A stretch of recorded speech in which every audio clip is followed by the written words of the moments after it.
रामपुर नाम के एक गांव में सुनीता नाम की गरीब औरत थी। उसकी 3 ननंदे थीं, जिनकी शादी होने वाली थी। अरे नेहा, कविता, शीला, आज तो बहुत ही खुशी का दिन है और तुम तीनों ऐसे उदास होकर बैठ गई। भाभी कैसी खुशी, हम तीनों की शादी एक साथ है। आप इतना सब कुछ अकेले कैसे करेंगी? अरे तुम तीनों बेकार ही टेंशन ले रही हो। अभी तुम तीनों की शादी को पूरा 1 साल है और लड़के वाले भी बहुत अच्छे हैं, इसलिए तुम सब फिक्र मत करो। अब सुनीता अपनी तीनों ननद को तो समझा देती है, पर खुद को बहुत टेंशन हो जाती है। अब जब तीनों ननद सो जाती है, तब उसके बाद उनकी भाभी शादी का हिसाब जोड़ने बैठ जाती है।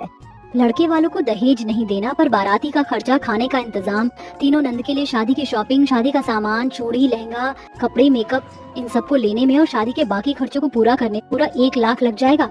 और मेरे पास तो अभी सिर्फ 5,000 है। इसका मतलब 95,000 मुझे अब भी जोड़ने हैं। सुनीता अब शादी का पूरा हिसाब करके सो जाती है और अगले दिन सवेरे जल्दी उठकर वो जहाँ काम करती थी वहाँ पर जाती है और हिसाब करती है। मालकिन, मेरी तीनों नंद की शादी है, मुझे उसके लिए पैसे जोड़ने हैं, इसलिए कल से मैं 8 बजे बगल वाले के घर में बर्तन धोने के लिए जा रही हूँ। 1 घंटे में मेरे घर का काम कर लोगी? हाँ मालकिन, मैं सब कर लूंगी। अच्छा ठीक है, कर दोगी तो फिर चली जाना, मुझे क्या। इस प्रकार वो गरीब सुबह से शाम कई घरों में काम करती है और फिर शाम को घर पर जाकर सिलाई करने लगती है। अरे पूजा बहू, मेरा ब्लाउज तैयार हुआ या नहीं? हाँ आंटी जी, हो गया। अच्छा, अब मैं ब्लाउज के साथ सूट और लहंगा भी बना रही हूँ, अगर किसी को सिलवाना हो तो बता दीजिएगा। क्या बात है, अब तू इतनी सारी सिलाई करेगी? पहले तो नहीं करती थी। वो आंटी जी, कुछ महीनों बाद मेरी तीनों नंद की शादी है, उन्हीं की शादी के लिए पैसे जोड़ रही हूँ। भाभी हो तो तेरे जैसी हो, जो अपनी तीनों नंद की शादी के लिए दिन रात एक कर रही है। और उस निकम्मे रवि को देखो, उसे तो अपनी तीनों बहनों की शादी की जरा भी चिंता नहीं है। तो अपने पति को कुछ कहती क्यों नहीं है? क्या ही बोलूं उनसे आंटी जी, मैंने तो सारी उम्मीद ही छोड़ दी है।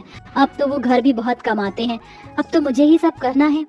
जब उस पूजा की तीनों नंद का रिश्ता लगा था, तब तक पूजा दोगुनी मेहनत जा रहा था। वैसे सुनीता दोगुनी मेहनत कर रही थी। शाम के 6 बजे सारा दिन सिलाई करके जहाँ वो मशीन पर बैठकर कुछ कपड़ों की कटिंग करती है और रात को 9 बजे फिर रात को घर आती है। भाभी, आप हम तीनों की शादी के लिए कितनी मेहनत कर रही हैं, एक एक पैसे जोड़ रही हैं। हाँ भाभी, हमें अच्छा नहीं लग रहा, आप हमारी वजह से अपने शरीर पर ध्यान नहीं दे रही हैं। आराम करना तो आप भूल ही गई हैं। शीला, कविता, नेहा, फिर तुम तीनों वही बातें लेकर बैठ गई हो। अरे तुम तीनों मेरी जिम्मेदारियाँ हो, आज नहीं तो कल मुझे तुम्हारी शादी करनी ही है और मैं ये सब कुछ अपनी खुशी से कर रही हूँ। इतना बोलकर अब भाभी अपनी तीनों ननद के साथ खाना खाने लगती है। तभी थोड़ी देर बाद उसका पति नशे की हालत में घर आता है। आजकल तुम ज्यादा ही पैसे कमा रही हो, क्या 3-4 हजार रुपए दे सकती हो मुझे? क्या करोगे 3-4 हजार रुपए का? खुद तो काम करते नहीं हो, तीनों बहन की शादी सर पर आ रखी है और तुम हो कि मेरी कमाई उड़ाने में लगे पड़े हो। हाँ भैया, भाभी बिल्कुल सही कह रही है। भाभी अब आपको 1 रुपए नहीं देंगी, अब आपको खुद काम करना होगा। क्या बात है, तीनों नंद भाभी में बहुत प्यार है। जब मैं पैसे जीत कर लाता हूँ तब तो मैं से कोई नहीं बोलता कि भैया ने हमें पैसे दिए। कौन से पैसे की बात कर रहे हो भैया आप? जब आप जुए में 10,000 रुपए हारते हो तब कभी 1,000 रुपए जीतते हो, और वो भी आप हमें देकर हमसे वापस ले भी लेते हो। मुझे शर्म आती है आपको अपना भैया बोलते हुए। इतना बोलकर वो खाना छोड़कर वहाँ से चला जाता है। ये सब देखकर सुनीता और उसकी नंदों को बहुत बुरा लगता है। क्या करूँ मैं इनका? शादी को अब बस 1 महीना रह रहा है और इन्हें तो कोई फिक्र ही नहीं है।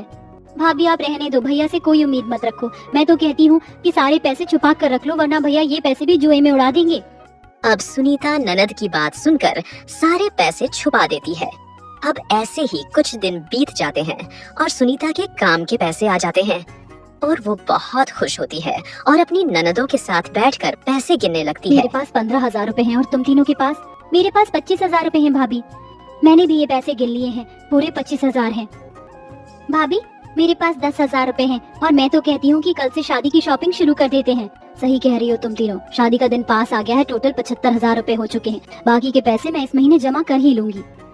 सुनीता अपनी तीनों ननदों के साथ पैसे गिन रही होती है कि वहीं दरवाजे पर खड़ा उसका पति सारी बात सुन लेता है और जल्दी से अंदर जाता है। उसे देखकर सभी लोग पैसे छुपा लेते हैं। ये सब देखकर रवि कहता है, क्या बात है, आज तीनों नंद भाभी एक साथ बैठी हैं।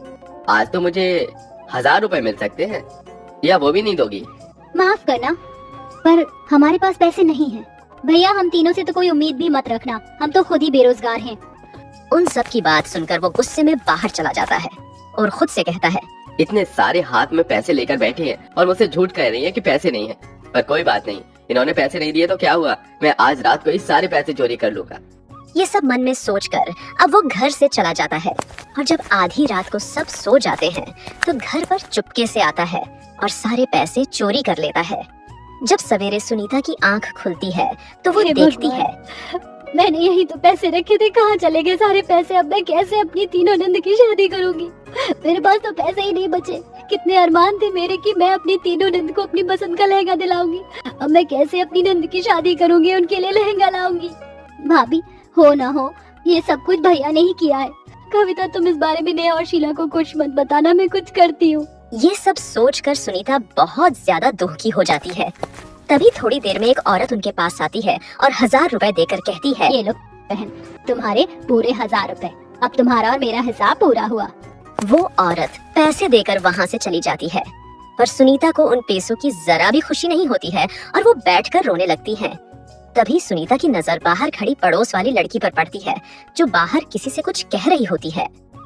देख रही हो आंटी, मेरा सूट सिर्फ 200 रुपए का कपड़ा है और मैंने इसको इतने अच्छे से सिलवाया है कि मेरे सूट के सामने सभी के महंगे कपड़े फेल हैं। क्या तुम सच कह रही हो? ये कपड़ा सिर्फ 200 रुपए का है? क्या तुम मुझे बता सकती हो तुमने इतना सस्ता कपड़ा कहाँ से लिया? अरे भाभी, अपनी पटरी मार्केट लगती है ना, बस वहीं से लिया। वहाँ सारा सामान बहुत सस्ता मिलता है। आप वहाँ से कपड़े लेकर अपने लिए सूट तो क्या लहंगे भी बना सकती हो। उस लड़की की बात सुनकर सुनीता पैसे लेकर मार्केट जाती है और वहाँ लहंगे में लगाने के लिए गोटापति फूल देखने लगती है। भैया, मेरे पास सिर्फ 1000 रुपए हैं। मुझे 1000 रुपए में ही सारा सामान लेना है। आप मुझे सस्ते से सस्ता कपड़ा दिखाओ। ये लो बहन, ये कपड़ा आपको 50 रुपए किलो के हिसाब से मिल जाएगा। 50 रुपए किलो? 200-300 रुपए तक तो कपड़ा आ जाएगा और बाकी बचे पैसों से धागा, सुई, गोटा, लटकन, नेट और चुन्नी का कपड़ा ले लेती हूँ। 1000 रुपए में सारा सामान तो लेकर आ गई, पर अभी भी थोड़े से कपड़े कम पड़ रहे हैं। एक काम करती हूँ, मेरे पास जो कतरन बची है उससे फूल बना लेती हूँ और चुन्नी पर लगा देती हूँ। अब सुनीता लहंगे का सारा सामान ले आती है और अब शादी भी पास आ गई थी, इसलिए वो अब काम से कुछ दिनों की छुट्टी ले लेती है और दिन रात मेहनत करके अपनी तीनों ननदों के लिए लहंगे तैयार कर लेती है। जहाँ शादी में आए हुए सभी लोग लहंगे की बहुत तारीफ करते हैं। तुमने तो बहुत अच्छा लहंगा बनाया, बिल्कुल मनीष मल्होत्रा की तरह। अरे मैं तो कहती हूँ, जैसे वो रेंट पर लहंगा देता है वैसे ही तुम भी ऐसे लहंगे बनाकर रेंट पर दे दो। भाभी, मैं जानती हूँ भैया ने वो पैसे चोरी कर लिए थे, इसलिए आपने सिर्फ 1000 रुपए से हम तीनों बहन के लिए लहंगा बनाया है। इसलिए इस लहंगे पर सिर्फ आपका हक है। शादी के बाद आप इस लहंगे को किराए पर देना और मैं तो कहती हूँ भैया से अलग हो जाओ, वरना वो इसी तरह से आपके पैसे चोरी कर जुआ खेलते रहेंगे। अब तीनों ननदों की शादी हो जाती है।